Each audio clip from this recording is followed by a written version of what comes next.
ദിവസം തന്നെ ഒരു യൂട്യൂബ് ചാനലിൽ പൂഞ്ഞാലിലെ ജനങ്ങളോട് പോയിട്ട് PC ജോർജിനെ കുറിച്ച് കുറച്ച് അഭിപ്രായം ചോദിച്ചു. ഈ യൂട്യൂബ് ചാനലിൽ പോയിട്ട് പൂഞ്ഞാലിലെ ജനങ്ങളോട് ഈ ചോദ്യം ചോദിക്കാനുള്ള കാരണം എന്താ അറിയാം? നമ്മളെ പൂഞ്ഞാലിലെ ജോർജ് തന്നെ ഈ യൂട്യൂബ് ചാനലുകാരോട് വെല്ലുവിളിച്ച്, നീ ഇപ്പം പോയിട്ട് പൂഞ്ഞാലിലെ ജനങ്ങളോട് എന്നെപ്പറ്റി ചോദിച്ചു നോക്കടാ, അവര് കഴിഞ്ഞ പ്രാവശ്യം എന്നെ തോപ്പിച്ചതിൽ അവരിപ്പം ഖേദിക്കുന്നുണ്ട്, അവരിപ്പം സങ്കടപ്പെടുന്നുണ്ടെന്ന് പറഞ്ഞിട്ട് വെല്ലുവിളിച്ചാണ്. ഇത്രയും ഉറപ്പിച്ച് പറയാൻ ഈ ആരടാ CID? PC ജോർജ് ഞങ്ങളുടെ ഒരു കുടുംബത്തിലെ മെമ്പർ ആണെന്ന് പറയുന്നു. അത്തരം ഇതിലേക്ക് താങ്കൾക്ക് അടുക്കളയിൽ വരെ കയറാനുള്ള ഇപ്പൊ ഇറങ്ങി ചോദിച്ചു എന്നെ ഉണ്ടെന്ന്, ഇപ്പൊ എന്നെ ഉണ്ടെന്ന് ഇറങ്ങി ചോദിച്ചു മാസം പറഞ്ഞ പോരാ, മരണ മാസം അഭിപ്രായം ഇറങ്ങി കേൾക്കാമല്ലോ. മുട്ടം തെറിയായിരിക്കും. ഒരു കാര്യം പറയാനത് അറിയും. ഇപ്പൊ ഞാൻ അബദ്ധം പറ്റിയെന്നാ പറയുന്നു.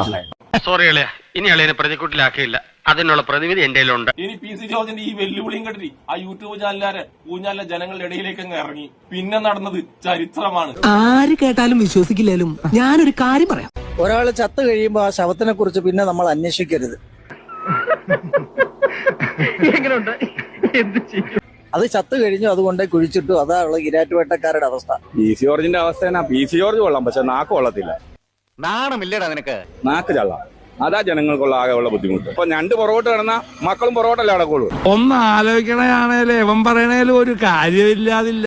അല്ലാതെ പിന്നെ രണ്ട് പുറകോട്ട് കിടന്ന മക്കളോട് മുന്നോട്ട് നടക്കണമെന്ന് പറഞ്ഞാൽ നടക്കുവോ? ഈശ്വര, ഇനി എന്ത് ചെയ്യും? ആലോചിച്ചിട്ട് ഒരു എത്തും പിടിയും കിട്ടുന്നില്ല. ഈശ്വര, ആലോചിച്ചിട്ട് ഒരു എത്തും പിടിയും കിട്ടുന്നില്ല. അത് തന്നെയല്ലേ ഞാനിപ്പോ പറഞ്ഞത്. നീ പറഞ്ഞു എന്ന് പറഞ്ഞാൽ എനിക്ക് രണ്ടാമത് പറഞ്ഞൂടെ? അദ്ദേഹം BJP അല്ല എന്നുള്ളത് BJP-ക്കാർക്കും അറിയാം, RSS അല്ലെന്ന് അറിയാം. അദ്ദേഹം സത്യത്തിൽ അധികാരത്തിന് വേണ്ടി എന്ത് വൃത്തികേടുകളും വിളിച്ചു പറയുന്ന ഒരു വർഗീയ ഭീകരനാണ് അത്. ഞാൻ പറഞ്ഞപ്പോ നിനക്ക് വിശ്വാസം വന്നില്ല. ഇനി തെളിവൊന്നും വേണ്ടല്ലോ.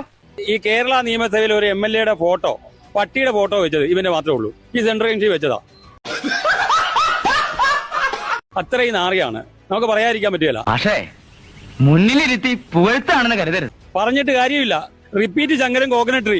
എനിക്കിതേ പറയാനുള്ളൂ. അദ്ദേഹം പൊങ്ങി വരുമോ എന്നുള്ള ജീവിതത്തിൽ ആലോചിക്കാൻ വേണ്ടി അദ്ദേഹത്തിന്റെ മകനും ആലോചിക്കണമെന്ന് ആവശ്യമില്ല. ഇവരും വിദ്യാഭ്യാസവും സംസ്കാരവും ഇല്ലാത്ത കഴുത. ആ പുള്ളി മത്സരിച്ചപ്പോൾ ഞങ്ങളെല്ലാം വർക്ക് ചെയ്ത ആളാണ്. ഞാൻ CPM-കാരനാണ്. ഞാനെല്ലാം പുള്ളിക്ക് വേണ്ടി വർക്ക് ചെയ്ത ആളാണ്. പുള്ളി ജയിപ്പിച്ചും വിട്ടതാണ്. പുള്ളി ഇനി വീട്ടിൽ തന്നെ ഇരിക്കൂ, അത്രയുള്ള അവസ്ഥയുള്ളൂ. കുറെ നാളായി ഞാൻ ഇവരിട്ട് രണ്ട് കൊടുക്കണമെന്ന് വിചാരിക്കണേ.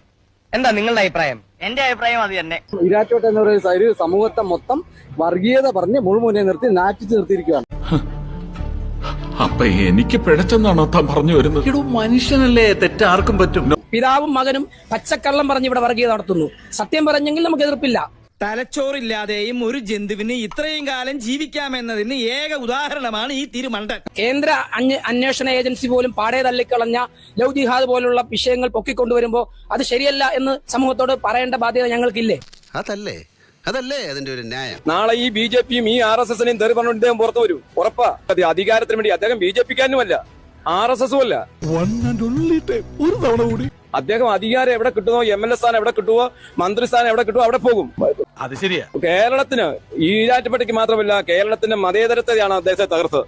അങ്ങനെ വരാൻ വഴിയില്ലല്ലോ. പക്ഷെ അങ്ങനെ വന്നല്ലോ. കഴിഞ്ഞ കാലം മറക്കാൻ പാടില്ല. നമ്മളും ഞാനും നിങ്ങളും. ശരിയാണോ? അത് ഒരിക്കലും പറയാൻ പറ്റില്ല. പുള്ളി കഴിഞ്ഞ കാലമെല്ലാം മറന്നുപോയി. ഇപ്പൊ അങ്ങനെയൊന്നല്ല, എപ്പോഴും അങ്ങനെ തന്നെയാ. ഇനി കേരള രാഷ്ട്രീയത്തിൽ PC ജോർജ് എന്നുള്ള നാമധേയം കാണാൻ സാധ്യത കുറവാണ്. എന്തുകൊണ്ട് അങ്ങനെ പറയുന്നു? അങ്ങനെ പറയുന്നത് പറഞ്ഞാൽ ഇവിടെ മുസ്ലിം സമുദായമാണ്. ഇരാറ്റുപേട്ടയെ സംബന്ധിച്ച് ഞാനൊരു ക്രൈസ്തവനാണ്. പോണ വയ്യാകലിയെല്ലാം മുതലാളിയുടെ തലയിലാണല്ലോ വീഴുന്നത്. ഇരാറ്റുപേട്ടയെ സംബന്ധിച്ച് മുസ്ലിം സമുദായമാണ് അദ്ദേഹത്തെ വോട്ട് ചെയ്ത് വിജയിപ്പിക്കുകയും അതുപോലെ കൊണ്ടുവന്നുകൊണ്ടിരുന്നത്. അവർക്കെതിരെ വർഗീയത പറയാൻ തുടങ്ങിയപ്പോൾ മുതൽ അദ്ദേഹത്തിന്റെ പതനം തുടങ്ങി. പഴയ കണ്ണുവെച്ച് എന്നെ കാണരുത്. ഒന്നുമില്ലെങ്കിലും നമ്മൾ ഒരുമിച്ച് കുറെ കാലം ഒരു മുറിയിൽ കഴിഞ്ഞവരല്ലേ. താങ്കൾ ഒരു ക്രിസ്ത്യനാണ്, വർഗീയതയെ താങ്കൾ അനുകൂലിക്കുന്നുണ്ടോ? ഒരിക്കലും ഇല്ല. വർഗീയത ഞാൻ എന്റെ കൂട്ടുകാരും ആളുകളും എല്ലാം ഈരാറ്റുപേട്ടയാണ്. എല്ലാ മുസ്ലിം സമുദായങ്ങളുമായ എല്ലാ ആളുകളുമായിട്ടാണ് നമുക്ക് ബന്ധം. ഒരു പൊതുപ്രവർത്തനം പറയാൻ പറ്റുന്ന കാര്യങ്ങളല്ല അദ്ദേഹം പറഞ്ഞിരിക്കും. അത് ഒരു അഭിമാനമല്ലെങ്കിൽ അത് ഞാനായിട്ട് ഉണ്ടാക്കി വെച്ച ഒരു പേരല്ലേ. മുസ്ലിം സമുദായത്തെ അടച്ചാക്ഷേപിക്കുകയല്ലേ. വളരെ ഒന്നോ രണ്ടോ പേരെ പറഞ്ഞ സാരമില്ല. ഒരു സമുദായത്തെ അടച്ചാക്ഷേപിക്കുക എന്ന് പറഞ്ഞാൽ അത് ശരിയായ നടപടിയല്ല. അത് ഞങ്ങൾ ആരും ഒരു സമുദായം അതിന് കൂട്ടു നിൽക്കുന്നില്ല.